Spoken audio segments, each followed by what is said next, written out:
Hello, welcome to YouTooSpain Live. 2 months ago, I spoke to author, radio presenter, and former local councillor Bill Anderson about what the future holds for expats in Spain and about his latest book, which was due to be launched. And today, I'm very glad to say, his book is out and available, and he's back with us to talk about what happened at the launch, whether the book is fact or fiction, and we'll probably wander off topic to talk about anything and everything that's going on in this part of the universe. We like going off on tangents, and including our recent news items from Doogie Dog.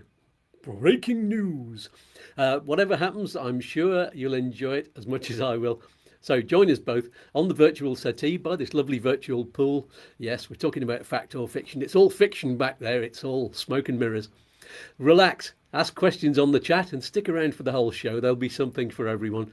If you're watching the video back afterwards, you can still ask questions and chat in the comments below.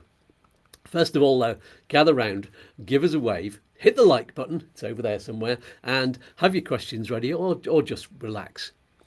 You're all welcome to YouTooSpain. Let's dance. Here we go.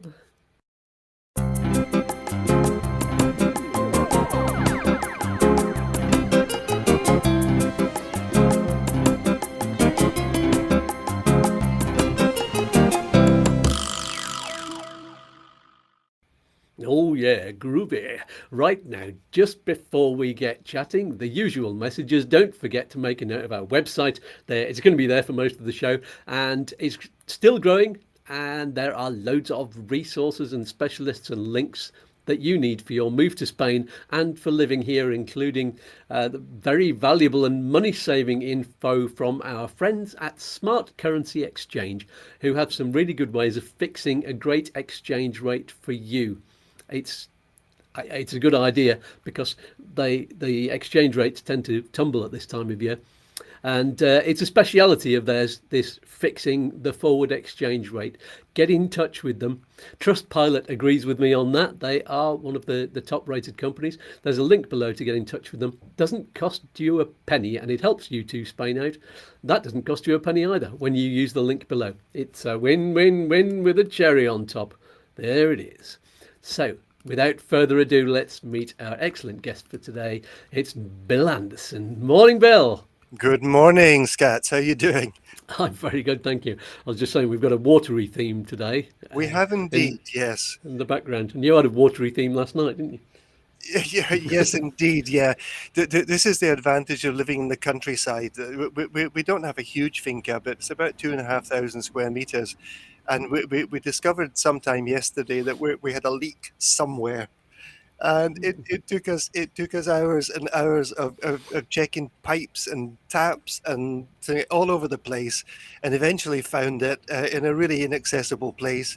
So we've got a job to do later on today and get the leak fixed. Yeah, Campo life, eh? Oh, it's wonderful. Yeah, my wife says, when you live in the countryside, there's always something that goes wrong, It was the water pump breaks down. Water is the biggest kind of issue that we have sort of routinely. The pump breaks down, something else goes wrong, a pipe springs a leak, or a connection springs a leak, and things like that. You're always hunting all over the place for it, That's it. We've had ants coming into the house recently. In fact, as I was talking to you before we came on air, Liz was attacked by them last night. Oh dear. Yes.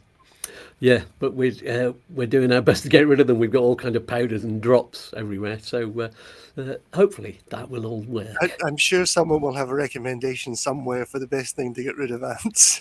That's a good idea. Yes, that's the question for today, people: how to get rid of them forever. Vacuum cleaner, first of all. Yeah. Yeah, and then they just breed, and they start a nest in your Hoover, and that's no good. Yeah, we've tried bleach, but they tend to come back very quickly. Yeah. Having the finca, we don't really mind ants until they invade the house, and then it's like, sorry, no mercy. We don't do anything with them in the garden because they do a good job in the garden, to be honest. But once they start to invade our space, it's like there's no mercy there. Yeah, if I've got one on me, or if I see one, then I feel like I'm just always going, no, I'm sure that's, oh no, I've got one on my head. And then, oh, it's just, I can't stop. Yeah, mate, It's I'm not going to think about it anymore. the joys of living in the countryside. Yeah. Yeah, yes. Anyway, thank you so much for coming back on the show. We had a hoot last time. We do tend to both go off on a tangent, as you've noticed already, We talking about do, we ants. do. Yeah, but that's what it's all about. Yeah, absolutely. I was on your radio show yesterday, and we were off on a tangent, but we had the signal drop out several times, and we were cut off from the world. Yeah, So that was fun. I don't know. A week past Friday, I had no internet, and we had a disaster. We had to abandon the show at the end Mhm. because my guest also had internet problems. I think it was something that was happening along the coast Mm. a week past Friday. And then yesterday, our internet was working fantastically. And our producer, who's based in Spain for Expat Radio, had problems with his internet. And yeah, it kind of dropped out. But we kept the recording going, even though nobody was listening to us. Yeah, yeah, that's good. So it's recorded as a podcast. How can people find that? They will find it eventually. I need a couple of hours to pull it together because I got a bit of editing to do from yesterday. And they'll find it on Bill Anderson Mijas on my YouTube channel. Brilliant. Yes, I'll advise you to listen to that if you want some more lively chat about it was all about me, wasn't it? So It was there you all go. about you. A very interesting topic, Scats. Yeah. Fantastic. There's my ego sated for one day. So Good. let's say hello to people on the live chat. Who do we have today? Yeah, everybody say hello on the live chat if you haven't already. Paul Cook, Hello, good everyone. morning. Dan Bryans, Bev, good morning, Bev. Heather Patrick, Paul Jarvis, Beasley, Resonance Filter. That's a Oh, lovely name, Resonance. I like names that end in Z. That's perfect. And Alicante Explorer. I still don't know your name, Alicante Explorer, or your gender for that matter. You can put it up if you want to or not. And red blue bell. Very nice. Good morning.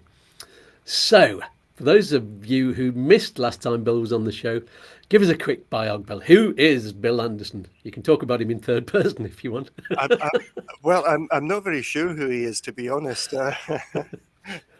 I guess at my stage of life, I have been many people in many forms. Mm, Um, yeah, but my background in the UK was in psychological services and working as an advisor to local and central government.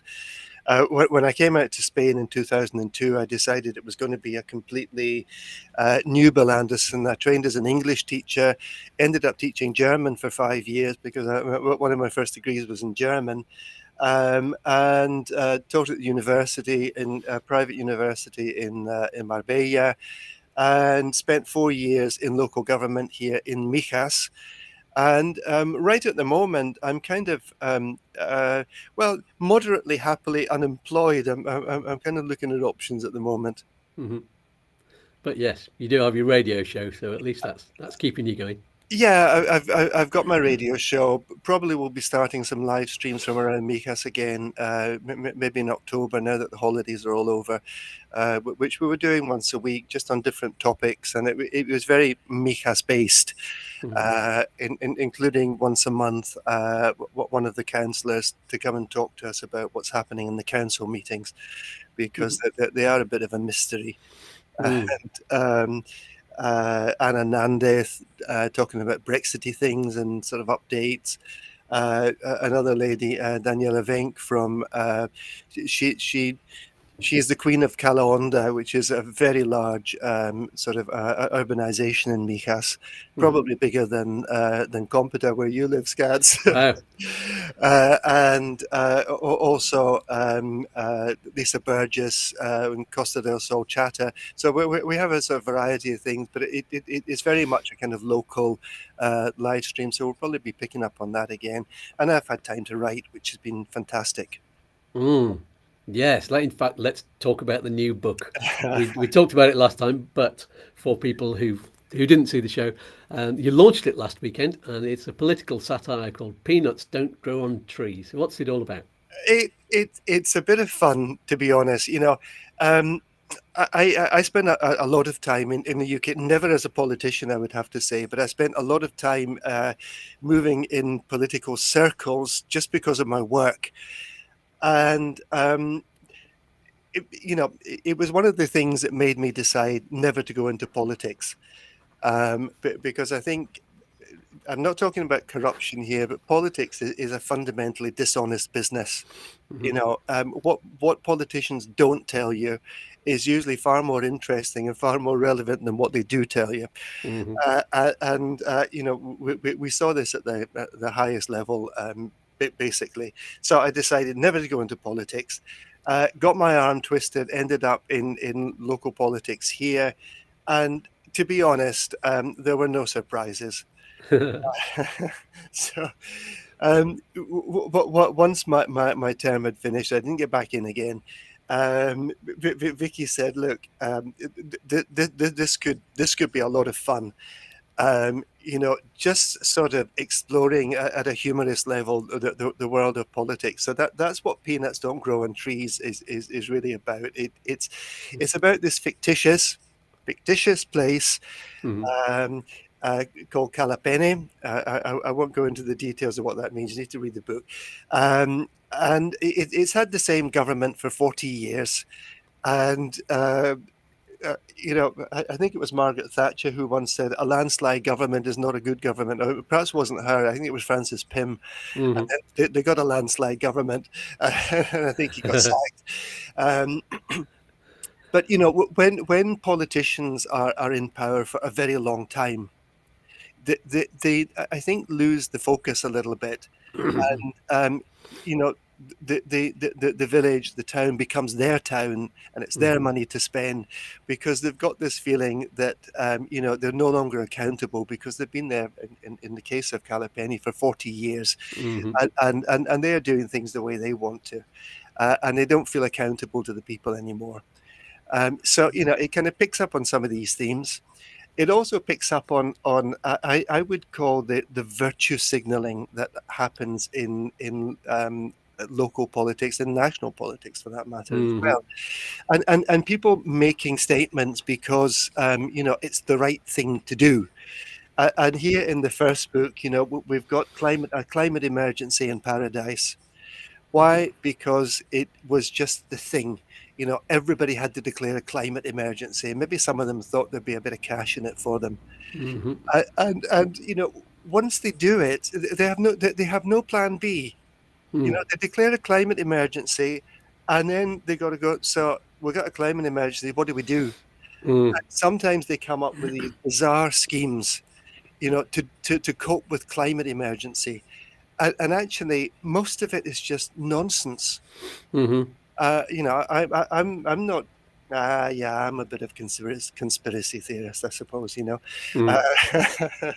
don't want to get into that. Best not. No. But they make decisions based on this climate emergency that we've declared, and you sit back and think, so what? If there is a climate emergency, what difference is this going to make? So we've got Little Calapeni, which is in the first book. It's in black and white. The cover's in black and white, because it kind of reflects the fact that they're still sort of entering the 20th century. And you've got this little village that is everybody's burning log fires, because that's what people in these little places always did. But that's not influencing the climate. But they decide to stop smoking on the beaches because that's bad for the climate.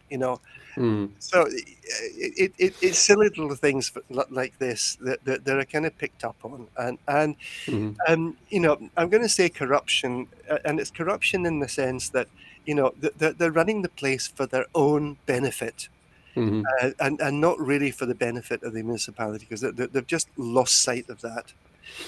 That sounds very familiar. Yeah, it does. Yeah, and to make it worse, you've got this.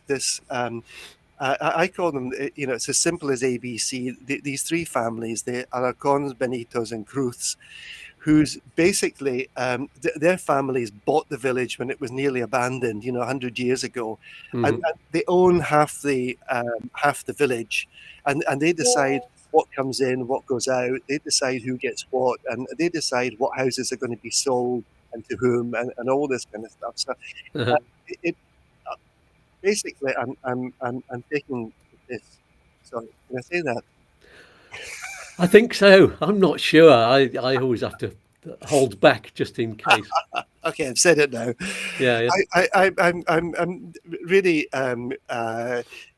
taking the mickey out of just about everybody, and there's nobody comes out of it very well, to be honest.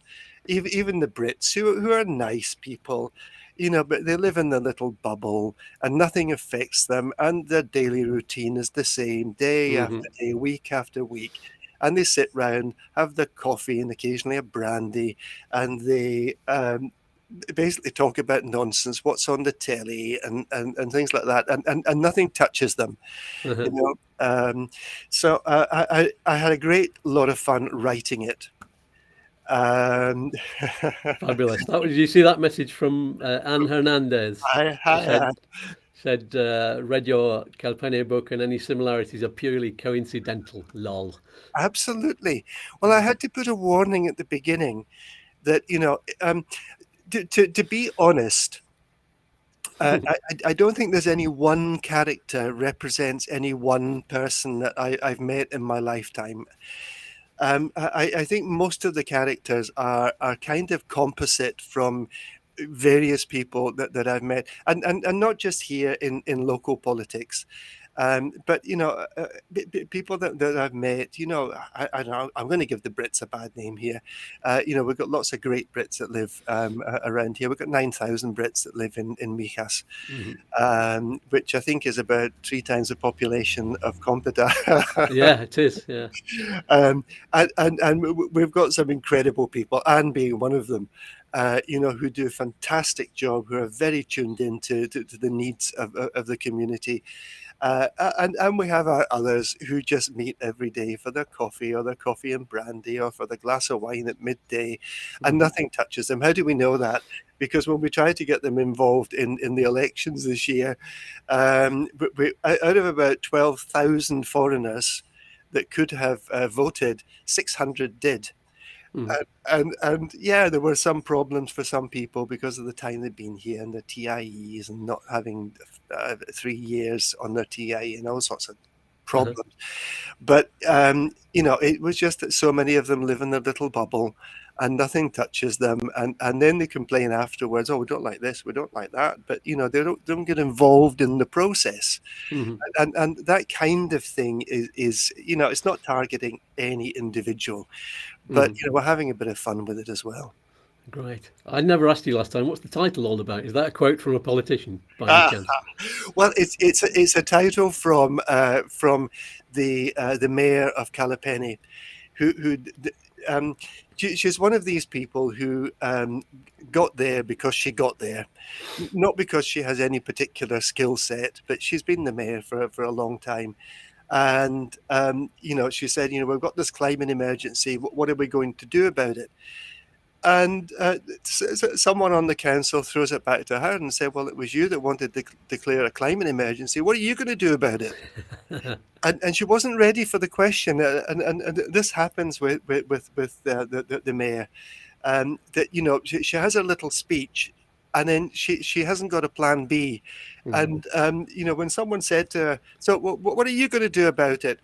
She's thinking, oh, well, why not let some plant some peanut trees and we'll have our very own Calipeni peanut butter. And then someone says to her, but peanuts don't grow on trees. She says, what do you mean peanuts don't grow on trees? You know, almonds grow on trees, walnuts grow on trees. So of course peanuts grow on trees. And they're going, no, they don't. They grow under the ground like potatoes. Like, peanuts are nothing like potatoes. So, Brilliant. Digging so around rabbit hole there. that's where the title comes from, and it is having a laugh at some of the ludicrous decisions that politicians made. And, it happens everywhere. This is not about, I live in Mijas, but it's not really just about Mijas. I've seen it all over. I remember reading about, well, no, actually, it was a conversation about a small municipality in Andalusia where the council decided to build this, I don't know, €3 million sports centre, where you have the average age of the population was about 72, and and they've never been to a sports centre in their life. So you've got this beautiful sports centre built on the outskirts of the village that nobody used, and these things are real. And I can imagine that in other municipalities there have been similar things happening. It's like, why did they decide to do that? So I'm kind of I'm making fun of it, but I think there's also a kind of serious point behind it somewhere. And if we and I'm not in politics at all now. I'm very happy. I've been liberated from it, so I get to say what I want. But if we continue just to let other people decide, who runs our municipalities, then if these people are in there long enough, they no longer feel accountable to us, and they make these silly decisions. And at some point, rather than just complaining, we have to actually take the thing by the short and curlies and say, well, no, I'm not happy about it. I want someone else managing my money. And that's what it's about at the end of the day. Let's not forget it. It's about who spends our resources, not their resources. You almost sound like you're standing for election there. That was a good speech. Oh, God, no.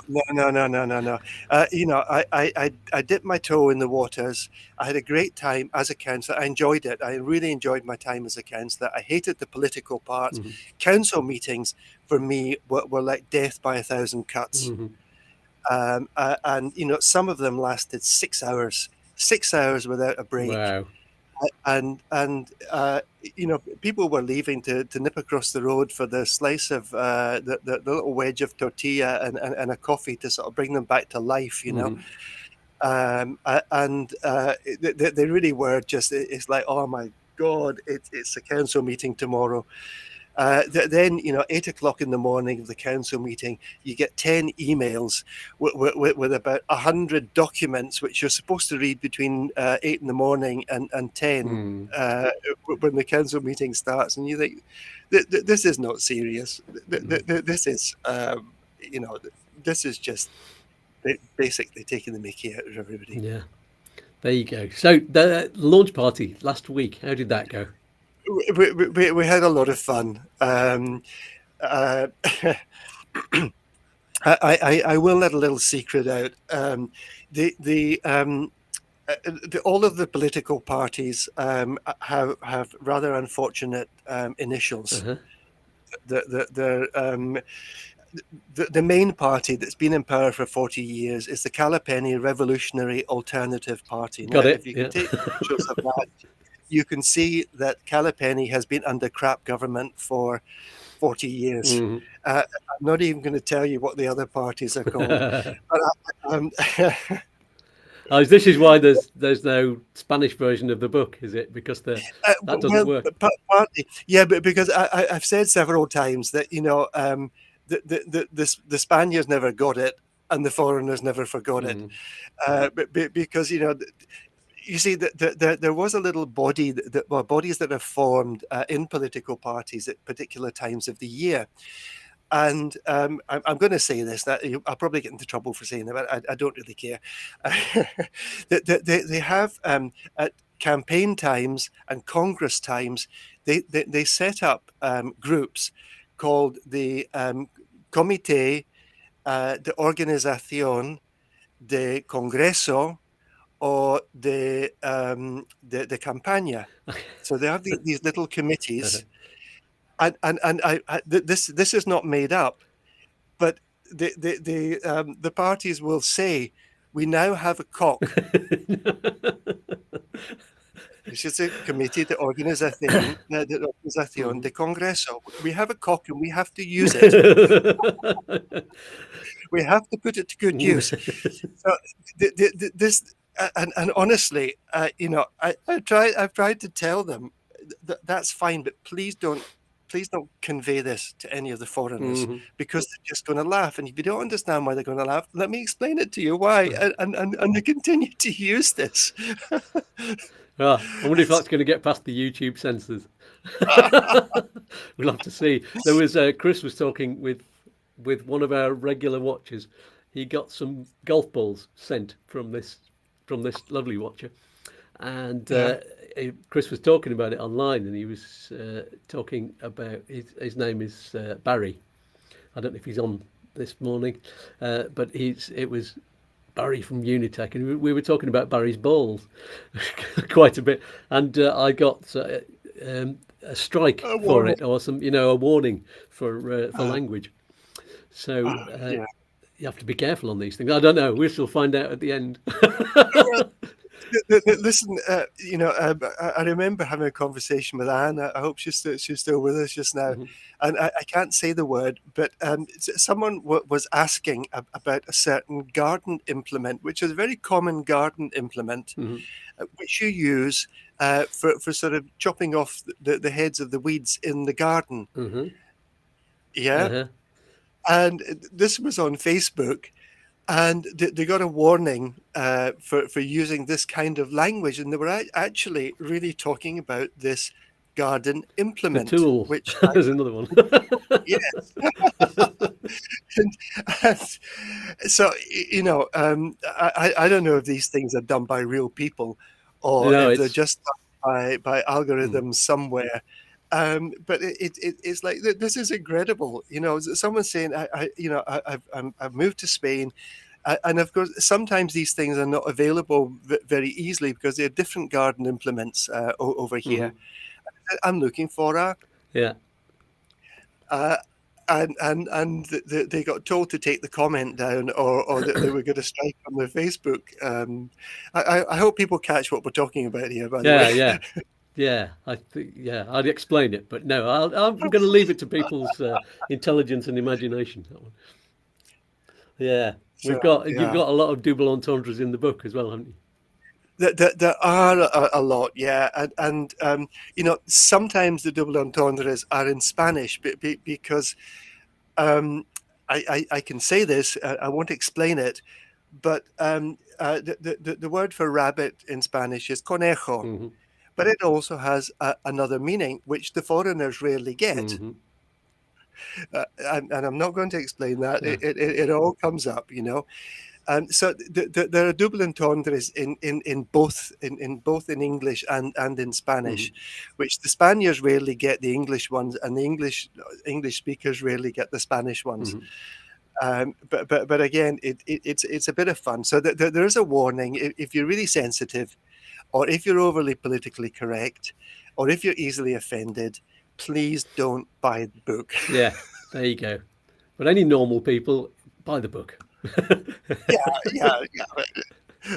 And where can people get the book? Tell everybody that before we move on. It is available at the moment on Amazon. I'm doing locally we had the launch, which was a lot of fun, a lot of laughter, and I'm going to be doing locally some signings, because the thing about Micas, if people don't know the area, we have 150 square kilometers. In Micas, so actually it's a huge distance to cover, and of course the English speaking, and it's not just the Brits, but the English speaking population is spread pretty equally around 150 square kilometers. So I'm going to be doing some signings in various corners of Micas for folk that couldn't make it to the launch, and Anne certainly got it because she's still listening. Excellent. Santa's cry, H. She remembers it. Excellent. But it is available on Amazon. If you type in Bill Anderson, "Peanuts Don't Grow on Trees," it should hopefully come up. Excellent. So, what we'll do, I think now we're about halfway through. So I'm going to throw out some news items, and Yeah, we'll sure. chat about them after the break. But before we start doing that, let's have a quick message from me and my 3 alter egos about the other things available to you as YouTooSpain Indeed. fans, and we'll have a little break. See you momentarily.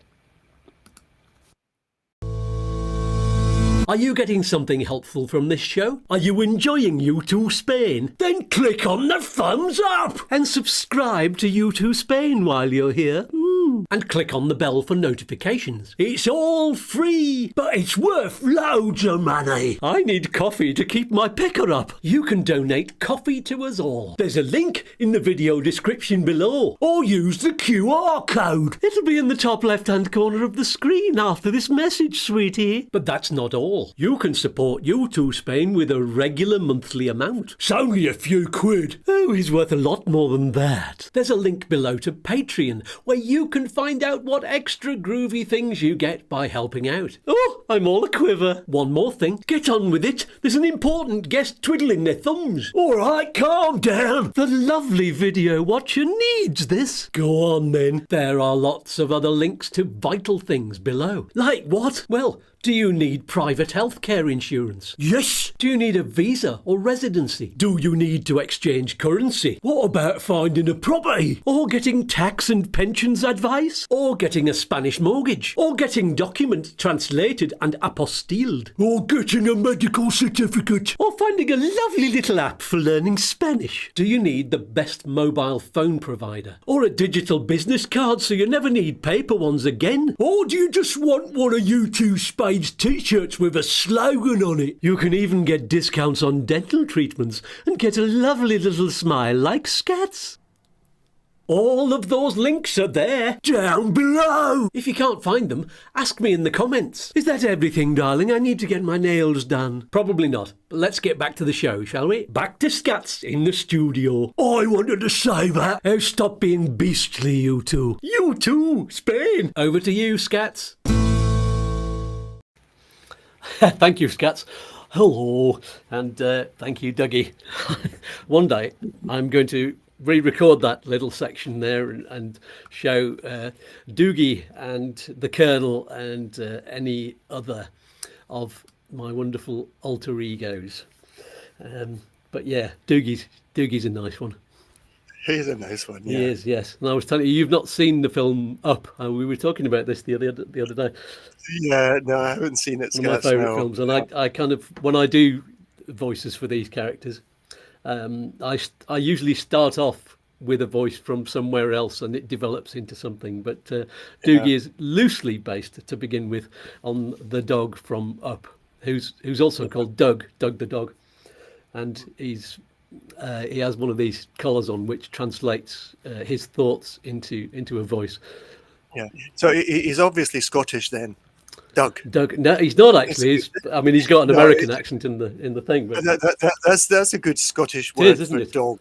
Doug. Oh, can I just make a comment here, Scats?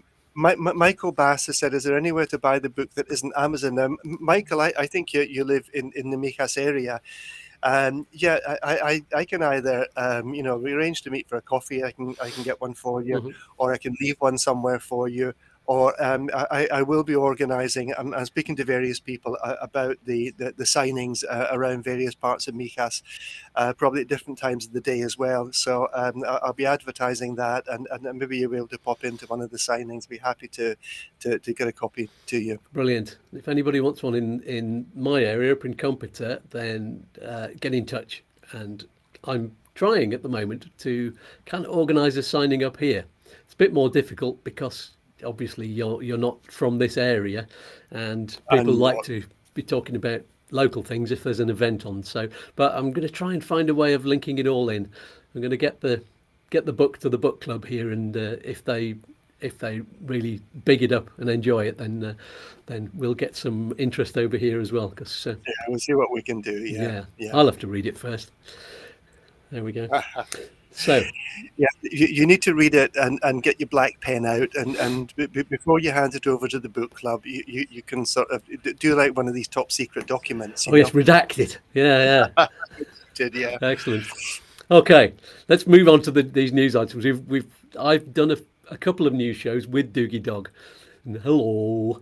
And the first one he did, appropriately, was about this dog liability insurance, the way it's been postponed, which was a Yeah. bit of a fail, wasn't it? Because they announced the law in February, and they had until September the 29th to get the details sorted out. And a couple of days before it was due to be implemented, they postponed it. Is that normal, or has somebody made a complete cock up? I'll use the word again. I would think yes on both counts. That's the simple answer. There you go. Yeah. So this is Yeah. typical. But you would have thought all of that time that there's somebody there in position to make sure that the rules are there. You know. Yeah, I'm not a big fan of the way that legislation is formed and implemented in Spain, I have to say. Um, I oh God, the name has just escaped me. David, who wrote You and the Law in Spain, David Searle. David Searle. Uh, the guy, he died recently. Was a lawyer. I think he was in his late 80s. Incredible guy. And I remember having a conversation with him about, about how laws seem to get passed, because I also did work on legal committees in the UK. And he said, yeah, the problem is they write a law, they pass it eventually, but they never look at how it's going to be implemented. Mm-hmm. And this is why when new laws come in, what they do in Compota is different from what they do in Mijas, and what they do in Marbella is different from what they do in Madrid, because there's no real implementation plan. And over the next 5 years, probably through the courts, they decide whether Compota's decision or Mijas' decision is good or bad, and then gradually they build up case law alongside the legislation which they've passed. And it seems to me to carry a wake of victims in its path, people who've been unfairly treated by this new law. So it doesn't really surprise me that it's been postponed, because that seems to, they say, oh, let's make this new law. And they actually announce it before they've got to the point of actually implementing it. Not of implementing it, of passing it into legislation. And then, of course, the summer came in the middle of all that as well. So yeah, it's not a good time to get any law out, is it? Nothing September. happens in well, I'm going to say July, August, and half of September, to be honest. Yeah, it takes most of September to get back up to speed with everything, and that speed isn't very fast. Let's face it. It is not. It isn't. So yeah, so I wonder how many people have bought dog liability insurance in that period, and then didn't need it. Mind you, it's I think it's a good idea anyway, and a lot of people have got it on their house insurance as well. Yeah. But I mean, we have civil liability on our house insurance, but I'm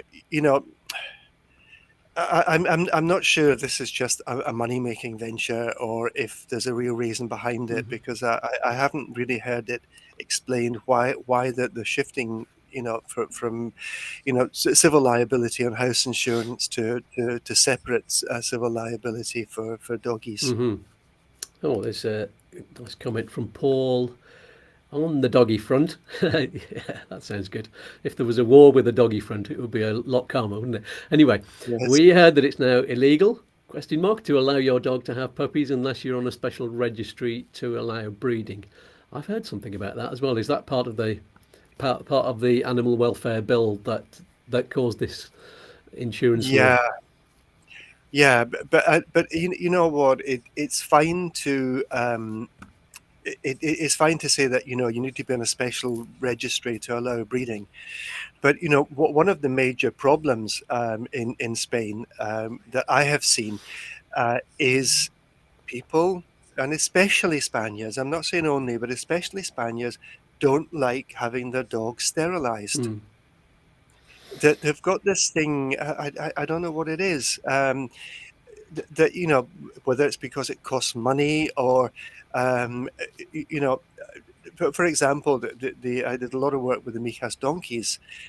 One of the problems we have up there is that they will not have their male donkeys castrated. Mhm. And when you have the conversation with them, I can't show you when it's a head and shoulders, but you're having conversation about castrating the donkeys, and the hands go in a V shape to the crotch. Uh-huh. And I said, "No, but we're not talking about you. We're talking about the donkeys." And they go, "Oh, no, no, no, no, no, no, no." And I think, I do see, and not from breeding animals, and we're not even talking about, puppy factories here, which are dreadful Mm. things. I don't know, there seems to be an issue still about having the animals sterilized. And it's fine saying, they have to be on a special registry, but who is going to police all of this? Yeah, policing is the main issue, I think, on this. Yeah. On a lot of laws. I'm going to talk about the. Well, actually, yeah. Let's go on to the Malaga law, because this one is funny. They're talking about lewd behaviour. Basically, what they're saying is that people aren't allowed to carry blow-up dolls and inflatable genitalia around the streets. Now, it's all, of course, to do with stag and hen parties and the lewd Sure. behaviour, drunken Sure. behaviour. I mean, they've already banned, I think it's across Spain, no drinking in public, which is a bit of a strange law because pavement cafes full of people drinking. How far away from sitting down in a cafe do you need to be before you're public drinking, and or you're just sitting in a cafe having a drink with your meal? And I suppose it Yeah. depends on the police's perception of what's happening and what kind of behaviour they're displaying. But I can just see the possibilities of some very funny videos being made of police officers wrestling inflatable penises from drunk people in their underwear, and it makes for good comedy. Yeah. I'm fairly liberal in my views, but Spain still has a very family-based culture, Mm-hmm. and in general, and I know I'm stereotyping here, you know, the families are fairly conservative with a small c, Mm-hmm. and people living in the cities, they're going out with their families because most places are family friendly, Mm. and I think it's a fair shout, first of all, to try to put some control on drunken behaviour. Mm-hmm. And people need to be pretty drunk to be carrying around these inflatable genitalia and things like that. And so whilst I am fairly liberal in my thinking, I'm personally not offended by it, Mm. but I can understand why parents might not want to have their children, you know, in this spectacle Mm. of drunken people, and they're very often wearing things that are a bit Mm. inappropriate as well, and carrying around these things. So I think I would have to say, yeah, it's a fair cop. Mm-hmm. Um, on the drinking in public places, you see, um, I think that this has been introduced to stop what in Spain they call the botellones, which is where crowds of young people get together uh, with the cheap booze from the supermarkets, and just are out in the street, very often in very public places, drinking. Mm-hmm. Now, what I would be concerned about, if this is not handled well, is that instead of them being in very public places, Mm-hmm. they go to less safe private places to do the same thing where they think they won't get caught. Mm-hmm. And this happened in the UK when public drinking in certain areas was banned. So when this affects young people, it's not going to stop them doing it. They're just possibly going to go into abandoned buildings, or I don't know, industrial areas, or whatever, and do it in places where they're not going to get caught. I'm never convinced that you can change. And for young people, this has become a cultural thing, and I'm never convinced that you can change culture by legislation. Mm. Yeah. It's a very good point. Yeah, and we're back to policing this kind of thing, Yeah, and you might end up having a negative effect on people if you've got police roaming the streets, stopping people from enjoying themselves. sure.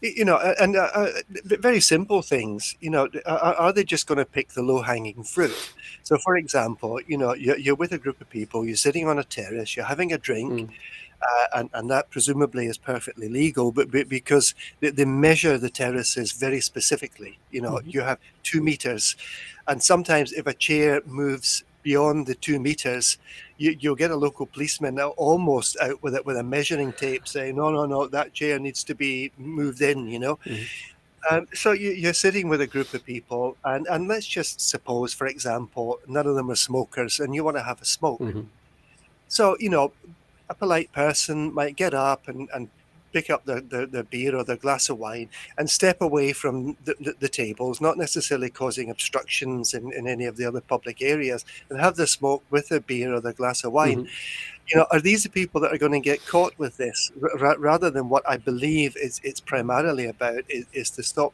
these botellones of young people? Uh, mm. these are my concerns. Yeah. Yes. Very valid indeed. So, yeah. What do you what do you do? I'm reading Anne's Yeah, yeah, comments. me too. Yeah, at the donkey. Yeah, I'll put it up on the screen, but I won't say it. There we go. You can all have a read about that one there. I don't know why I'm suddenly getting conservative in my old age as well from doing this program and thinking what language can we use, but we've used a lot of it already. So We have indeed, yeah. uh, But it's all in good fun. We're not insulting anyone. no, absolutely not. No, I was going to ask the question: Is Spain becoming more conservative? But you're right by describing as conservative with a small c, and religious as well. It looks like a very strong Catholic country, but it's almost Catholic with a small c as well, because it's not sort of Yeah. rigorously imposed and No, I see, and I may be being very unfair to the people who are, you know, Catholics with a large C, but I see Catholicism in Spain as being as much a cultural thing as a religious thing, to be honest. mm, I kind of came a bit unstuck about this because I'm not a religious person, and um, I was pressured. I didn't yield to it, but I was pressured to take part in the processions, and it's not just the Easter processions. You know that mm. they have the procession of the local virgins, if people know what I mean, on their throne. Yeah, yeah. Uh, and it's traditional for the councillors to walk at the front of these things holding these silver bars. Hmm. And I said, well, no, I'm not going to do it. But you have to because you're a councillor now. And I said, no, I don't, because I'm not religious. And I think it would be very disrespectful for me to take part in that, not having, not being a person of faith. Hmm. Um, you know, and if people do this because they are Catholic and people of faith, then I think they should be perfectly open for them to do it. Hmm. But you know, that's not me. No. And for me to do it, there could only be one reason for it, and that would be political reasons.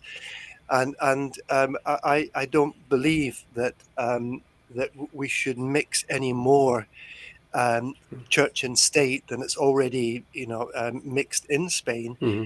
So I politely turned down the opportunity Mm. to do this, and I got a lot of stick for it. Um, but it is also why I say, because I know a lot of these people don't go to church on any kind of regular basis, other than when there's a mass Yeah. that politicians go to. Mm. And it's why I say that I think it's more of a cultural thing than a religious thing. Spain is Catholic with a small c rather than Catholic with a large C. And that's maybe stereotyping again, but Hmm. it's certainly the way I see it. Mm. We moved from Ireland, and that's I would say more Catholic. it's more deeply ingrained. But I still there's I think a seed change as the population, Yeah. as the younger population comes through, that tend to be less conservative and less religious. Although Ireland's got this problem of not many jobs for young people, especially out in rural areas, so they all tend to become the diaspora and go around the world, Yeah. and so you lose that. And I remember in Scotland, Scats, it's still on the topic, that there was some new legislation coming in, and we had to get some kind of consultation going. So, it was how do we get message out to people so that people will come and talk to us about it. And I lived in Lanarkshire at the time, and there are one or two little enclaves in Lanarkshire that are still, and I put with a capital C, very Catholic. Mm-hmm.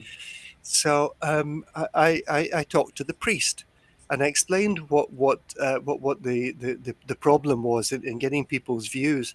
And he says, I think an Irishman, "No, you just leave it to me. I'll sort it all out."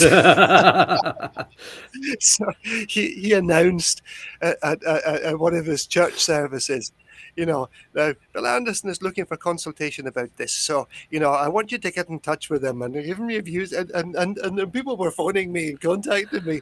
So, it still happens in these, some of these little communities that still have a very strong religious identity, Mm-hmm. And that is where a Interesting. lot of the people in Kersavín, where we used to live, that's where a lot of people got their information about what was going on, any gigs in the area, that kind of thing. It was always the notices on Sunday Right. at the church, Yeah. which We of go. course I wasn't involved with, being non-religious and also English. Although I could, if I was an English Catholic, I would. And in fact, I would probably have been welcomed in anyway. But Yeah, I just see, Scats, that Christopher's said that there's still plenty of freedom in Spain.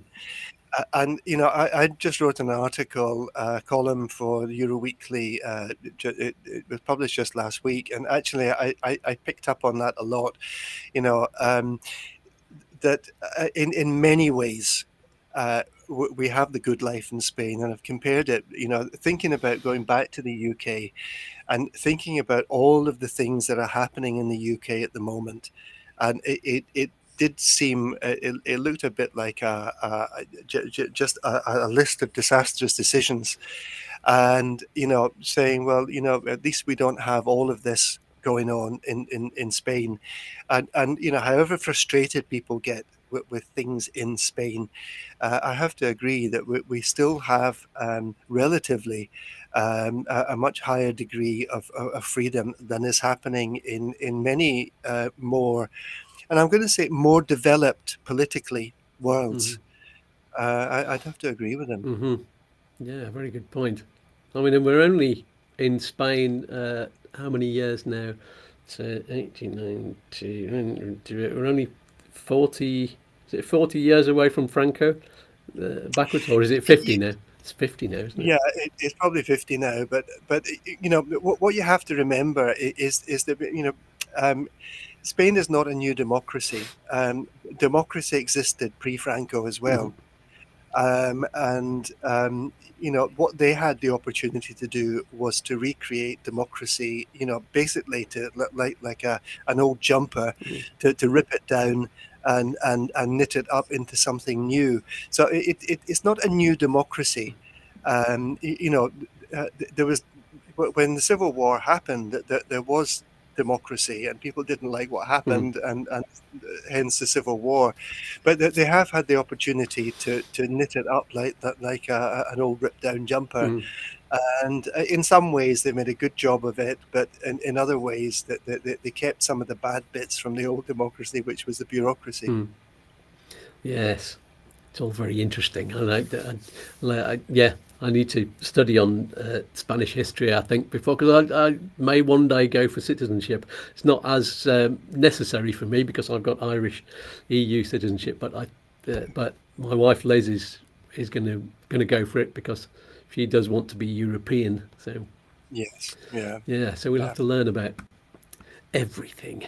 Although I don't suppose the test is extremely hard. But I've heard that the test that they came up with for Britain was ridiculously hard, and most people couldn't Yeah. answer the questions anyway, even if Well, they'd lived there. I've done the test just online, just out of interest, and without doing any studying for it. I mean, there were some tricky questions like how many members of parliament are there from Ceuta? It's like, well, Wow. I don't think many Spaniards probably know that, No. but uh, it's if you've read a bit of history, I don't know what size shoe the king takes, or various things like that, but Mm. a lot of it is just general knowledge, and I think I scored without even trying it seriously. I probably scored about 75 or 80%. So it's certainly doable. Hmm. That's good to know. Just want to drop in a little note here that I saw announced very recently in a top luxury and lifestyle magazine. Malaga has been voted sixth most welcoming destination in the world. This following on from what we were talking about Yes. lewd behaviour, and it's now also among the top 5 destinations for foodies.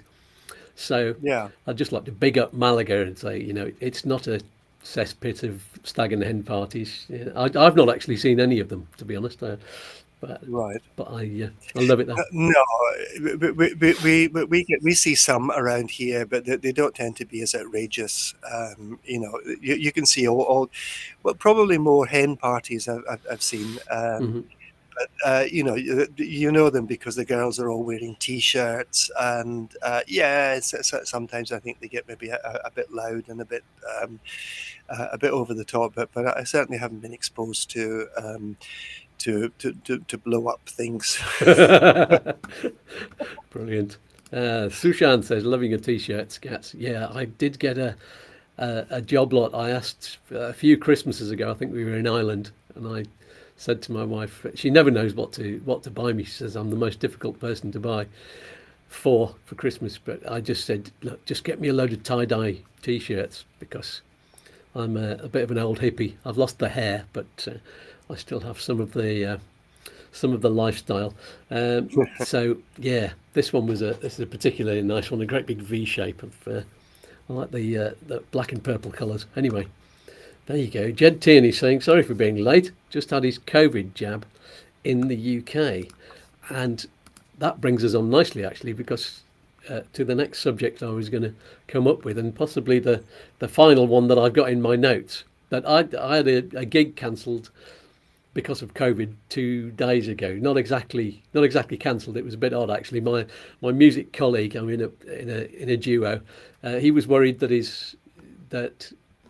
Liz had COVID. Which she did. She was tested positive, and he didn't want his wife to get it because she's vulnerable. She's got a chest complaint. Can't remember the name of it. So he suggested that he do the gig solo, and I'm going to do the next one solo, which is on Sunday. So, and the odd thing is there are loads of people in the villages here. I know that there are loads of people who have the symptoms, or they've tested positive, and some of them, no doubt, were at his gig, and some of them will be at mine, whether they know it or not.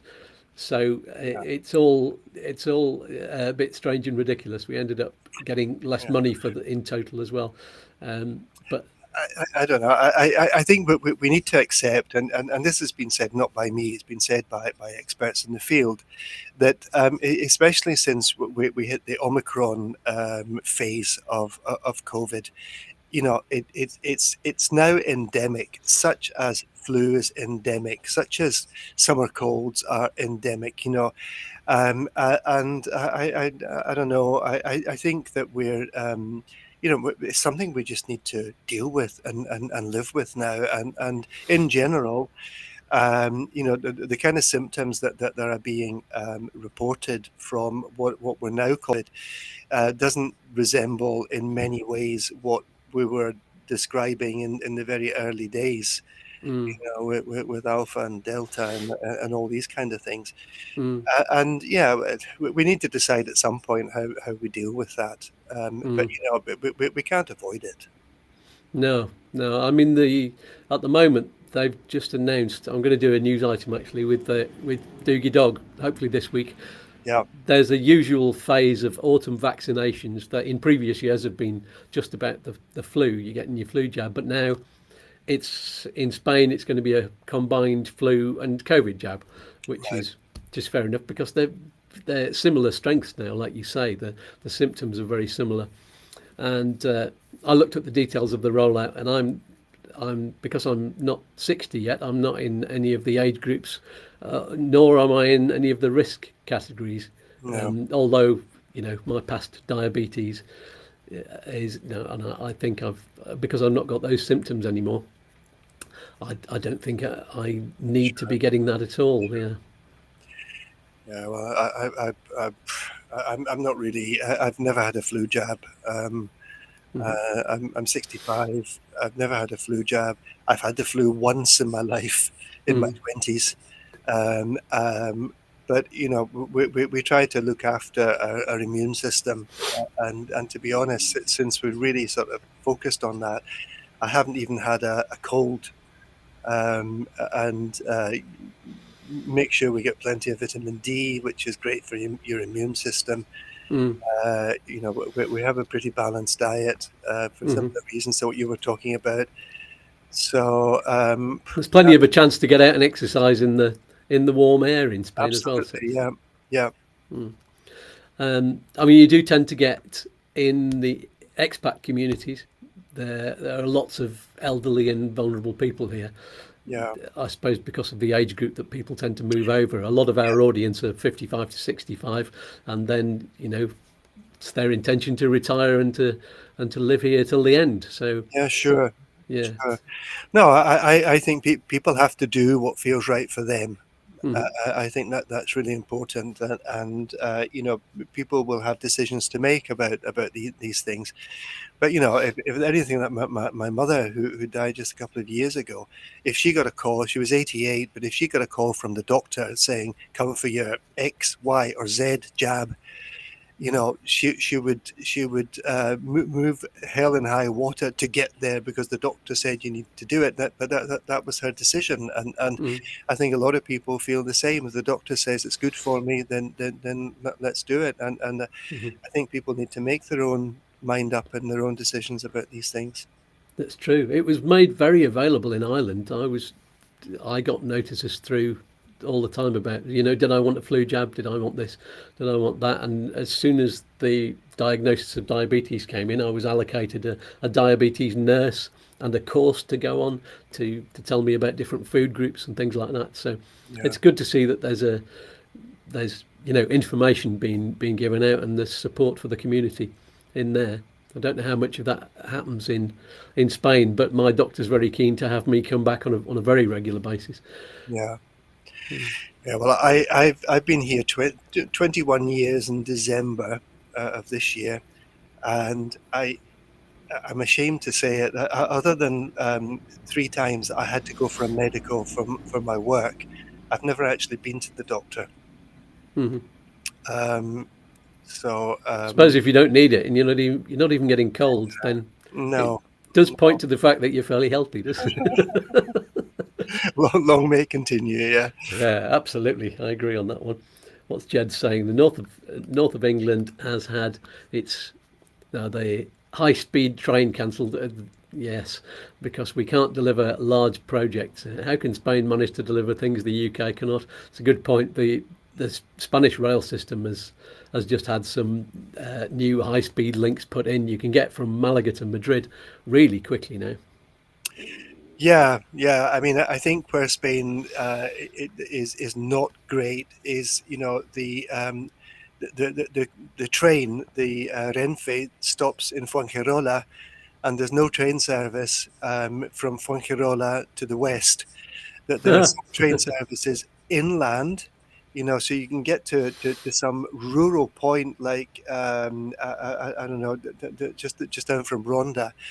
That there's a train service running inland, but they don't have the same infrastructure for local train services that the UK, for example, has. But yeah, they have got an excellent high speed service.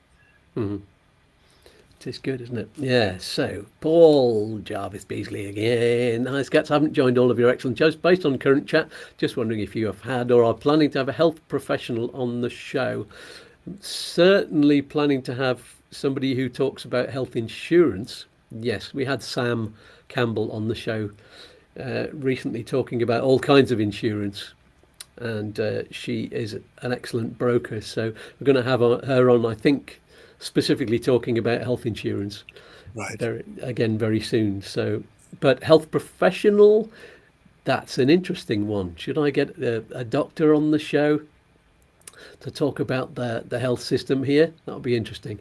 I'll have to see if I can find one whose English is excellent. I found a dentist whose English was excellent and had him on the show.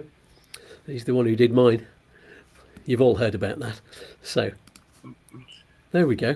Well, we've just about reached the end of questions. If anybody else has any more questions on the live chat, then ask now. There is, as I always say, a little bit of a delay in your messages appearing on the live chat. So while we're waiting for that to happen, let me just remind you that after we go off air, if you have any more questions or comments, put them in the YouTube comments below. Don't put them on some random Facebook expat group, even though I like the expat group, but people don't get to see the comments as much about the show that specifically they're about. So if you want to comment on the show, do it on the YouTube comments down there. Yeah.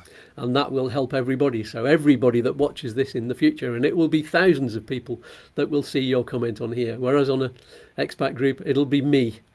And while I love watching your comments and replying to them, I'd rather do it on here, and it helps the channel as well. Yeah. There you go. And Suchan says there's not even slow speed trains yet in Tenerife. Well, it's a bit more of a difficult place to build train tracks, I suppose. It's volcanic rock, isn't it, Tenerife? Yeah, it's a bit mountainous, isn't it? Mm. Yeah. Yeah, a bit too expensive for that. Settle for the taxis and buses, public transport. Indeed. Yeah.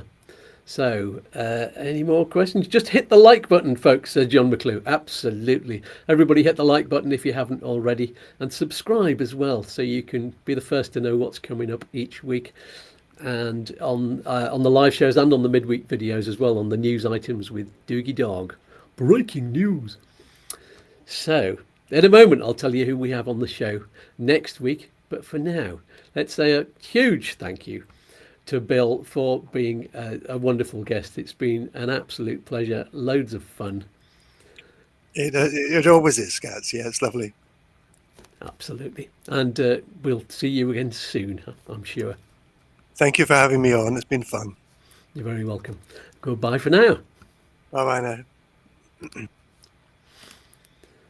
So, on next Saturday's show then, who do we have to answer your questions? As if you haven't guessed. Yes, it's Chris from Upsticks, because he's on every other week, isn't he? And he'll be answering a whole range of questions just for you about visas and residency and living in Spain.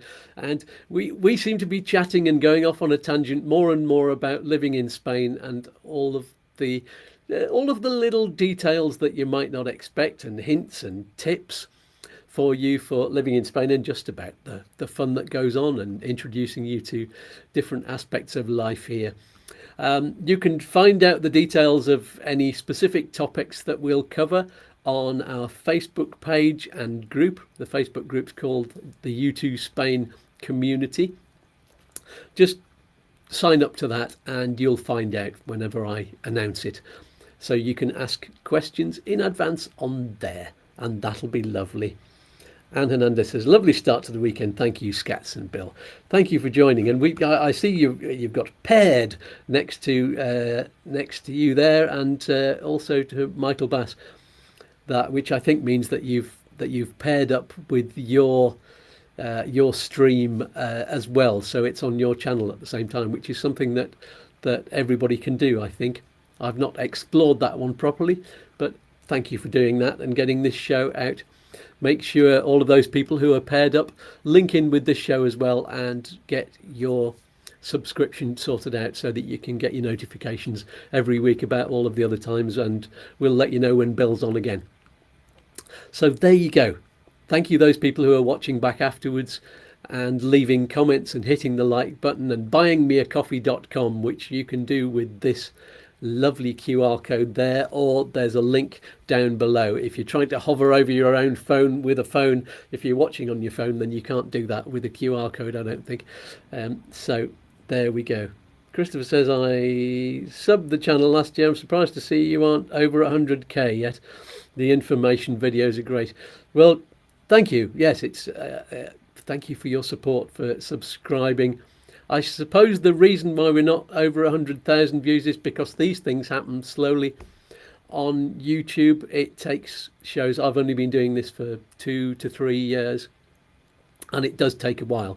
It takes years for people to get up to that level. And also, I think the subject, because it's a niche topic, it's not everybody who's wanting to have to get the information immediately about moving to Spain. So I don't think there are 100,000 people who want to move here in the near future, and those are the people that want the information. So, which I suppose is why we're doing lots of information about living here as well, so that the expat community, or the immigrant community, as I should be calling us, can watch the show and get lots out of it as well. So if you have any people that you'd like to see come on the show, if you have any subjects that you'd like to watch us cover, I think me and Chris from Upsticks as well, he's got a lovely YouTube channel going now, and we're both starting to talk to personalities like Bill, who have lots and lots of great things to say and comments about what happens in this amazing country. So there we go. That is all for this week. I will see you on the latest helpful video or news item, whatever it turns out to be this week, on Wednesday evening. That's our midweek. And then live next Saturday morning at the regular time of 10 o'clock. That's local Spanish time or Central European time, or 9 o'clock if you're over in the UK or Ireland or the Channel Islands, indeed, or 4 o'clock in the morning if you're in New York. I'm sure you can work it out if you're anywhere else in the world. So that's all for this week. Somebody pass around the politically satirical cookies. We have loads of kinds of cookies here, don't we? And there's just time to say peace and love to you all. And here's one final message from all of us here at YouTooSpain. Bye, lads. Bye. Goodbye. Toodaloo. Peace and love. Peas and fluff. Oi, oi. Don't do anything I wouldn't do. One more cosmic dance? All right, then. Look, Mum, I'm dancing. Oh, I'm all a quiver. Let's dance.